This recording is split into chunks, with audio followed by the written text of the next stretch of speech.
Welcome back to the ONLE Networking Show, news, education and member spotlights from ONLE Networking. I'm James West. And I'm Kelly West, and we are the co-founders of ONLE Networking, the business network for people who like people. Absolutely. Very busy show today. We're going to talk about the concept of prospecting versus networking.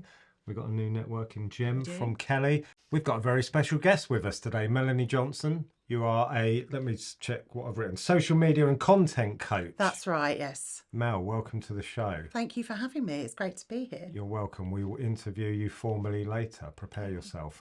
But for now, let's just have a chat. Let's talk about, prospecting versus networking. This is something that's come up quite a lot recently. This notion that I think people are confusing the two.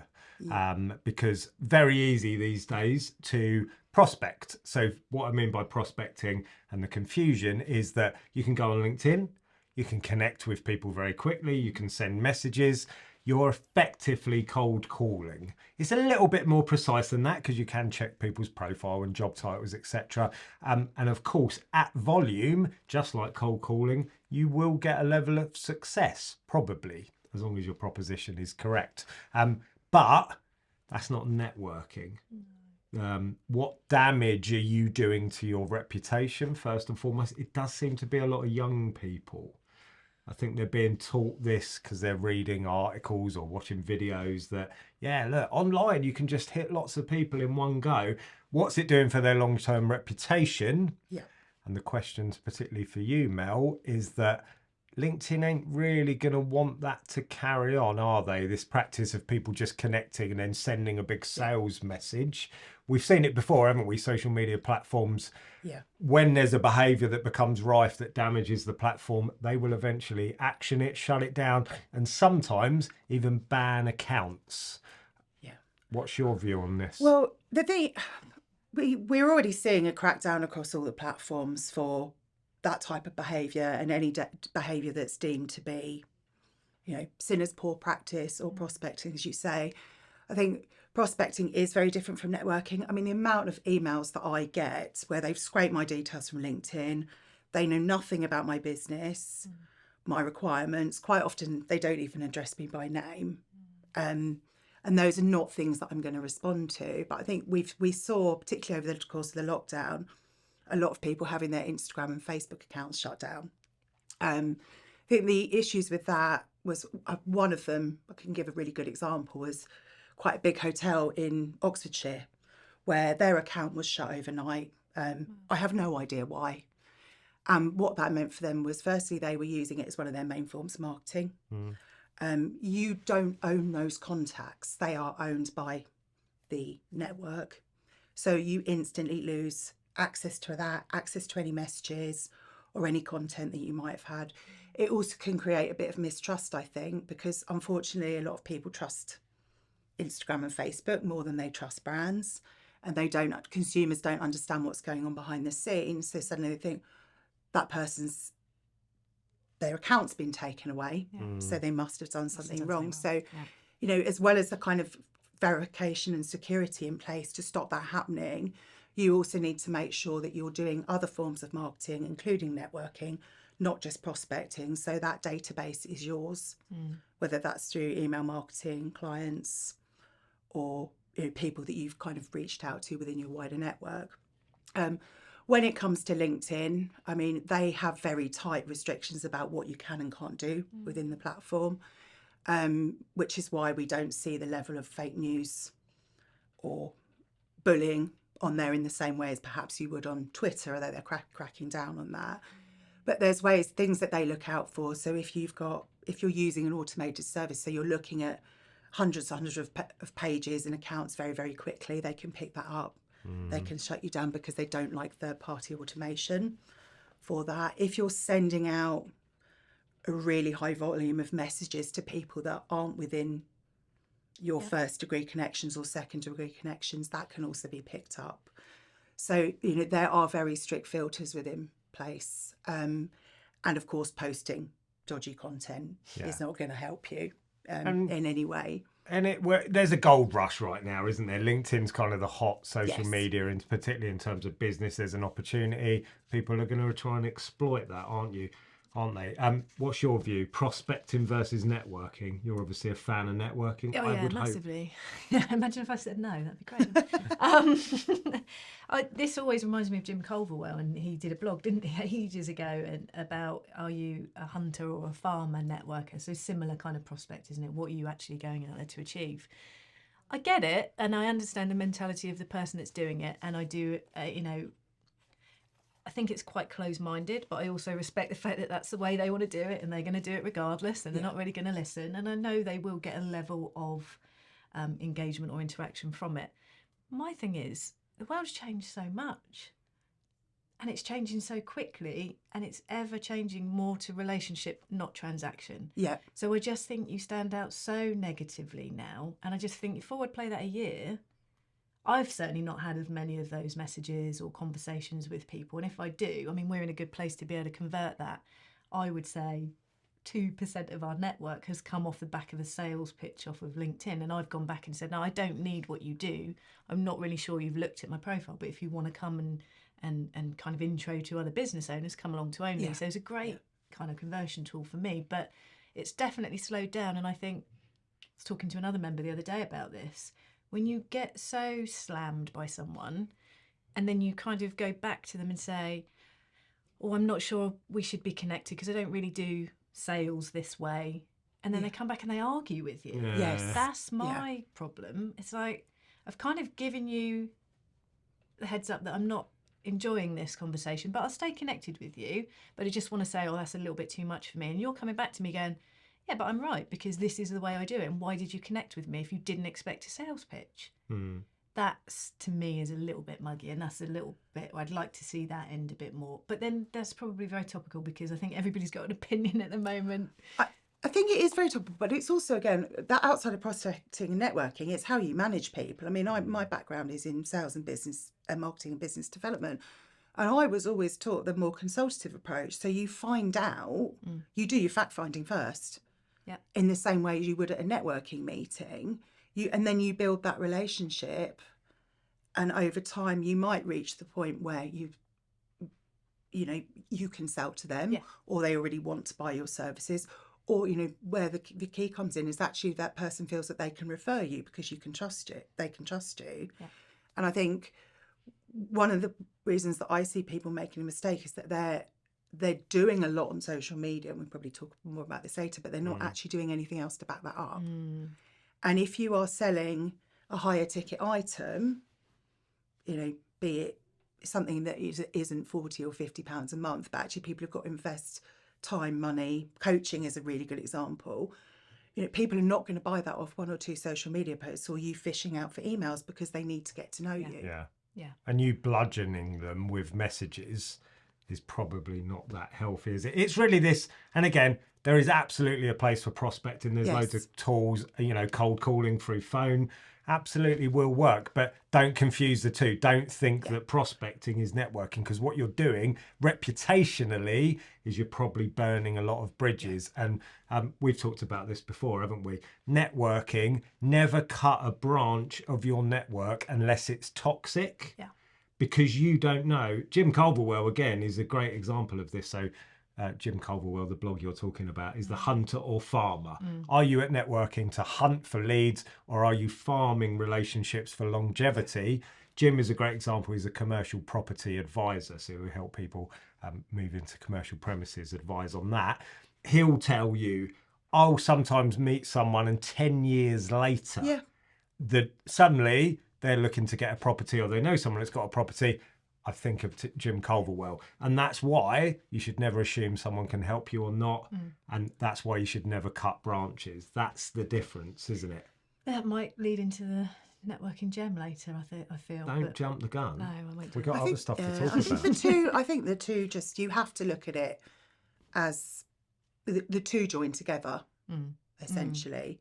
So it's kind of, how do you do both? Because that's ideally what you need to be doing for your business. And probably worth saying that there's nothing wrong with that. It's just perspective and, the way you do it. But find the channel or the medium that supports your way of doing it. Because if you're going out there prospecting and you go into a relationship-based network such as ONLE, you're going to stand out like a sore thumb. You're going to get people complain about you. Whereas if you go to a 60-minute speed networking event where you are literally just one after the other, you're going to kind of meet other people that are doing a similar thing to you. Yes. So it might work more favourably for you in those scenarios. So just be a bit mindful of where you're going and doing those things. I do think as well, prospectors don't like to be sold to.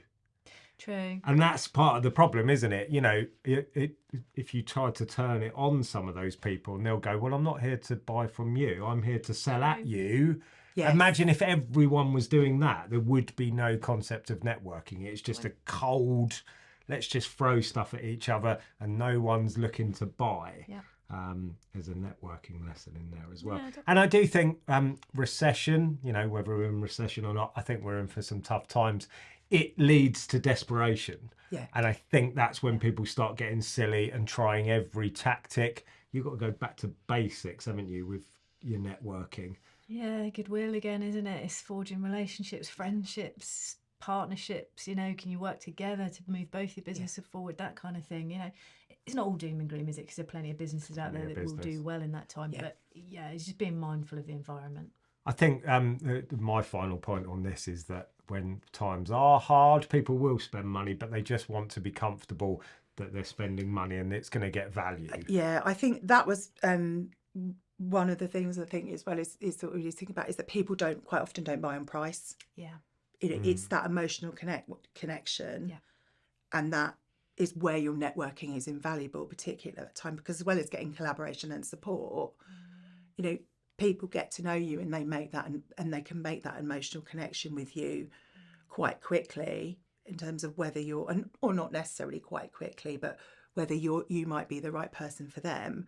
I think, you know, that's particularly, I mean, that comes down to whether you're selling cars or whether you're selling professional services, but it's particularly important within professional services and within small businesses as well, because, you know, you need to put your trust in that person.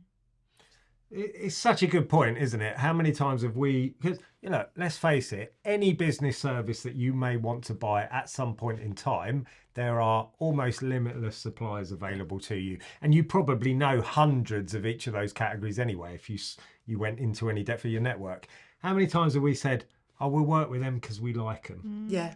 And, you know, whether it's just because I personally like them, there's something about them that resonates. I bet a lot of the time, most of the time, it's because they've shown interest. They've tried to support us. Whereas the people that just sell at you, you don't feel warm about them. You don't think, I know, I respect it, but don't expect me to come back to you when you're not really interested, other than trying to hit me for a sale.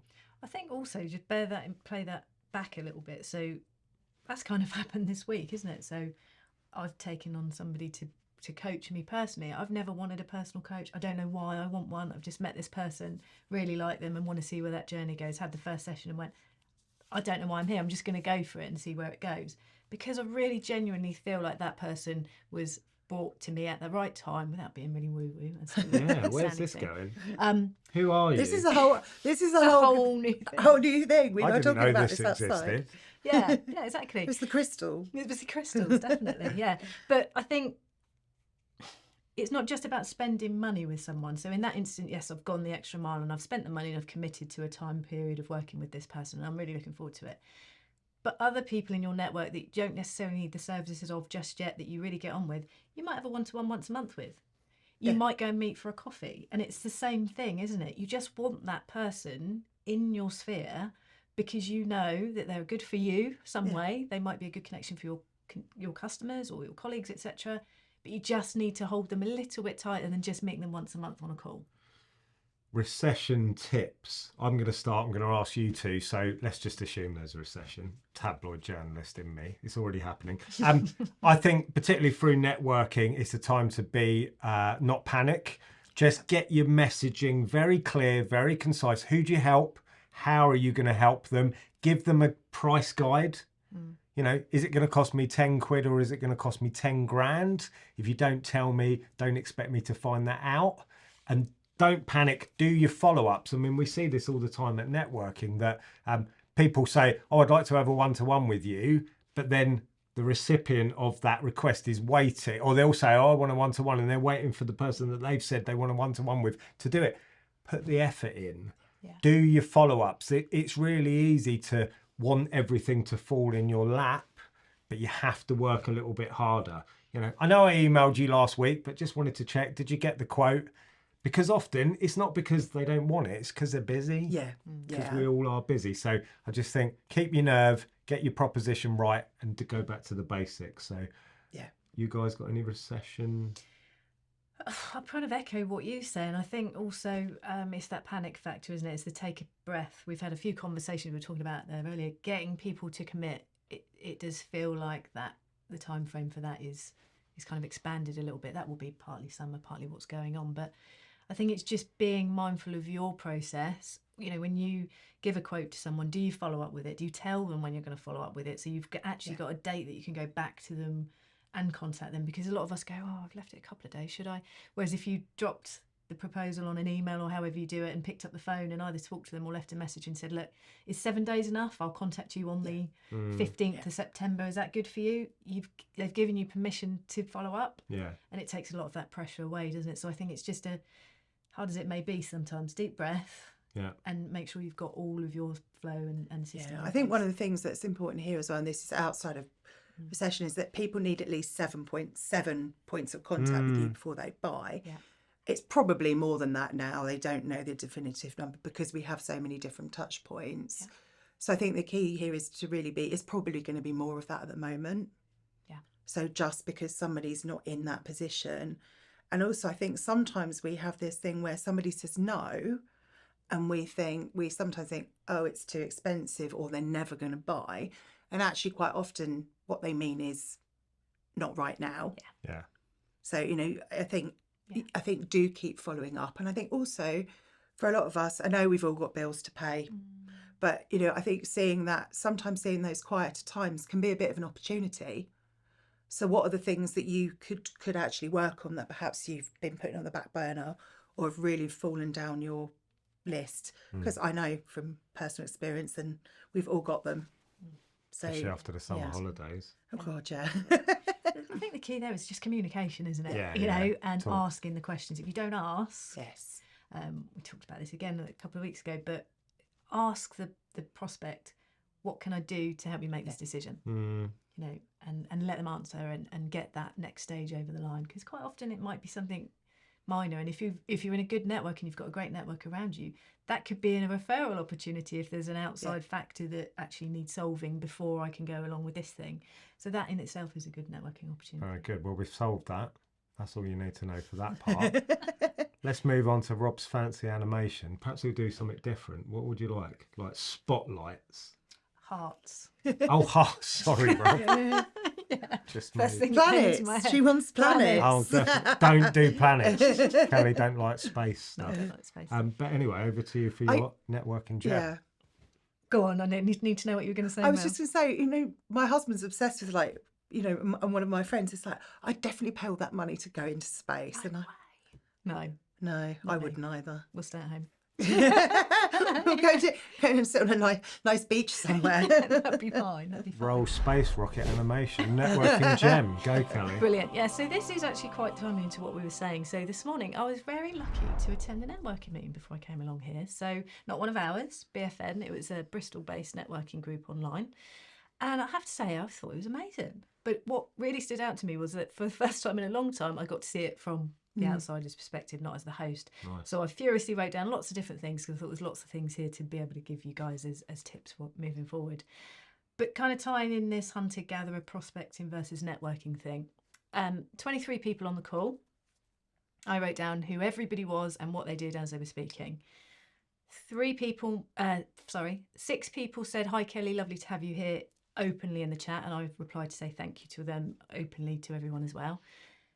3 people messaged me privately to say, "It's really good to have you, I would like to find out more." So I've gone from a list of 23 people to a list of 5 people that openly welcomed me to a list of 3 people that came to me specifically.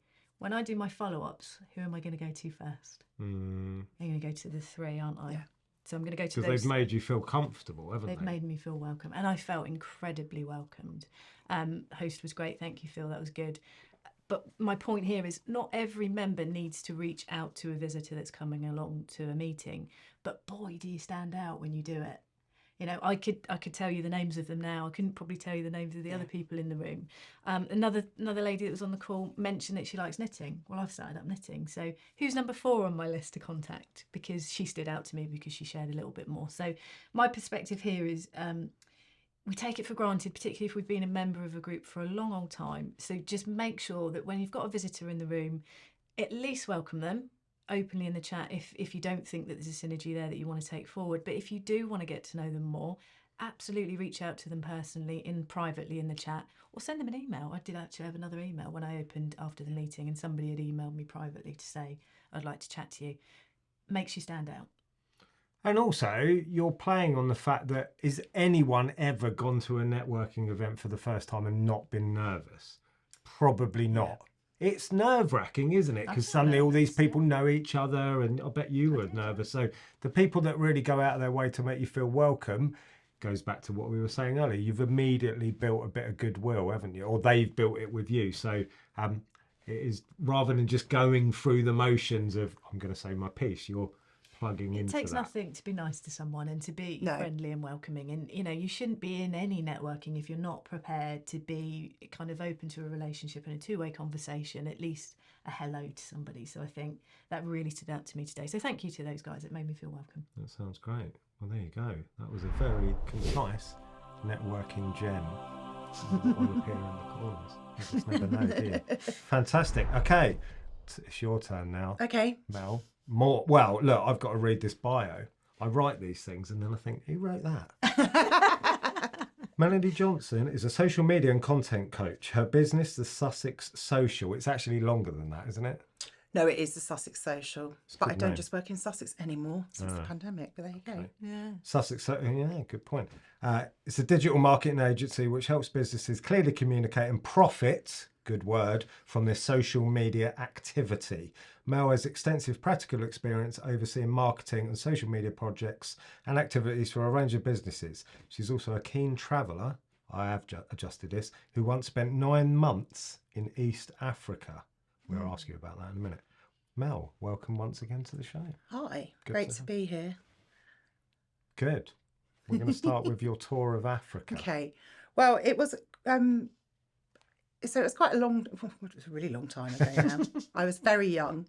But I spent 9 months in rural Uganda working on a health education project, which was non-formal education based. So we were paired up with I was paired with a Ugandan person who was a similar age to me to go out and live in a rural community.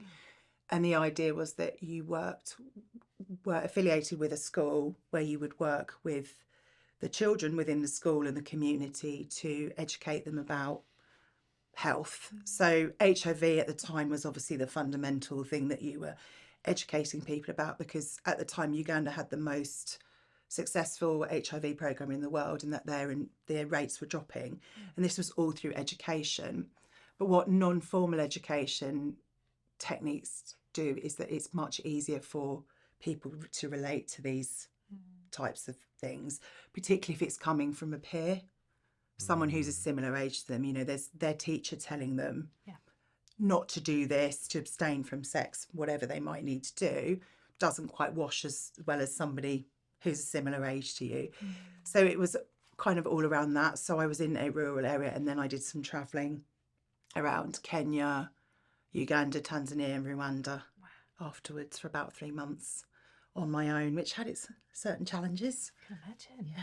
What's it, eye-opening? I mean, did you learn any? You must have learned a lot. Yeah, do you know, I had to put quite a lot of thought into this because obviously it was a long time ago. So I think, I had no running water or electricity for the entire time I was there, which is a massive learning curve within itself because, you know, you're on the equator. It's dark at 7:30.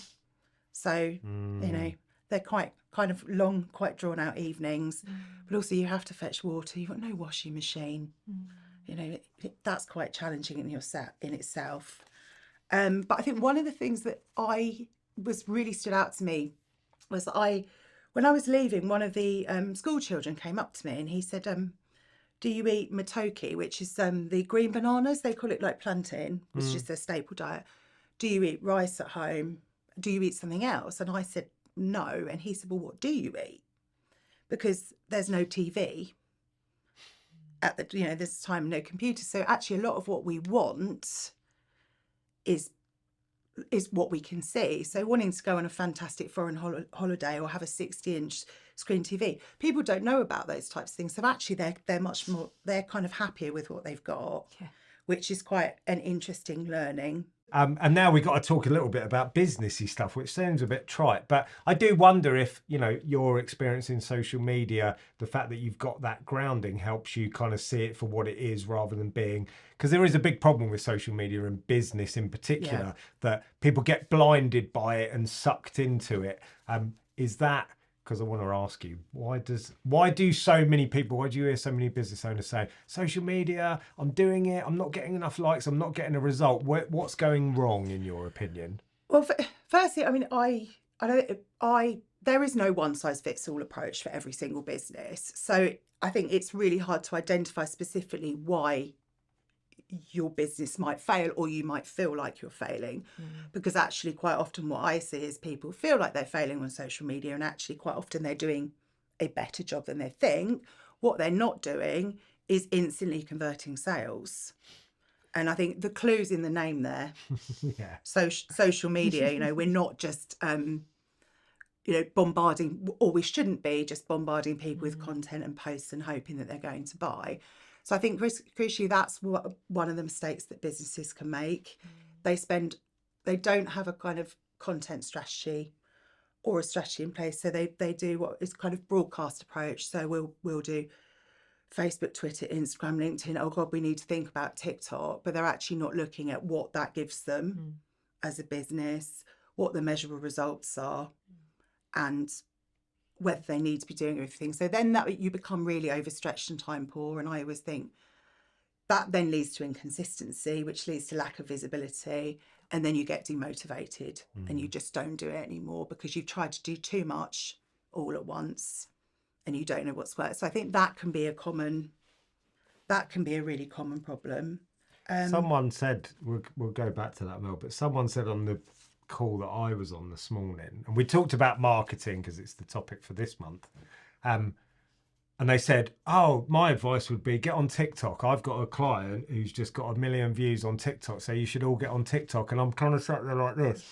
Yes, it can of course happen, yes, but that's not the typical story for most people using social media. And if you haven't got a robust strategy for knowing who your audience is, for measuring the outcome of your social media activity, it's really easy to go and just be another face on TikTok doing more stuff and not getting any measurable result. 1 million views isn't 1 million customers. Well, it's not. Quite often isn't even one customer. And also as well, I mean, most of us have a finite number of customers that we can serve. Yes, so true. So actually, it's thinking, I guess this goes back to networking versus prospecting, what do you actually need that to do? Yeah. So I think quite often people see small business owners particularly see social media as kind of side to what they're doing. They don't think about how it fits into their sort of wider business opportunities. They quite often think that somebody who is young is a digital native and knows how to work. It works for business, so they'll just get them to do it. Yeah. And I think what I find with a lot of people I work with is that people really worry about producing content and jumping on the next big thing, as you've just covered with TikTok. But what they don't think about is that networking and engagement piece.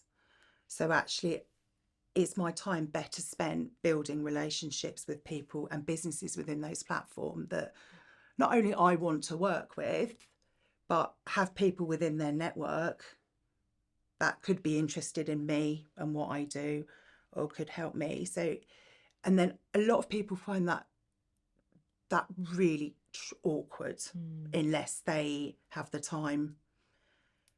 It's not even unless they know somebody. And what I always say to them is reframe it. Think about what you would say to somebody at a networking meeting or if they were in the room with them. So if if we were on our only call and someone said something that was really insightful and absolutely brilliant, most people are not going to sit there in silence. Yeah. So just treat it on the same. And I think that for a lot of people can be a useful reframe. Yeah. But the biggest thing, so I think not measuring your results, not having a proper strategy in place, thinking about what you're trying to achieve, who you want to talk to. And I think crucially, it's consistency. And by consistency, I don't mean showing up, every single day because that's not sustainable for most people. It's thinking about what that means to you and what you've actually got the time and resource to do. Yeah. If you don't have time to follow up, because I think there's a kind of one and done notion that people have got with social media. Well, I've done the post, I've put the work in, it's gone out there. Now I just want it to give me business. And we've heard this in many ways from different people saying, well, I haven't got time to answer the comments and have conversations with people. But that's the equivalent of walking up to someone at networking and saying, hi, this is what I do. And they say, well, all right, I'm interested, tell me more. And you just turn your back at them and walk away. You're not doing the important bit, are you? Yeah. I like that analogy, actually. It's a good one. It is a good one. A couple of things running through my head. I've made more connections in the last couple of weeks on LinkedIn by having conversations in someone else's post comments. Yeah. I can't remember the last time I've posted. Even yesterday, I made 2 new connections. I've got 2 one-to-ones with those people just because I liked what they said and I commented on, even though I wasn't connected with them, I commented on what they'd said and then I sent them a message privately and said, oh, I'd love to chat to you because I think we're on the same wavelength. It's sort of easy, isn't it? But it's a different way of thinking about the use of the platform. I think people forget that it's a person at the end of that. Yeah, I think, I know, and it works the same on Instagram or if you're using Facebook, allocate that time and it actually...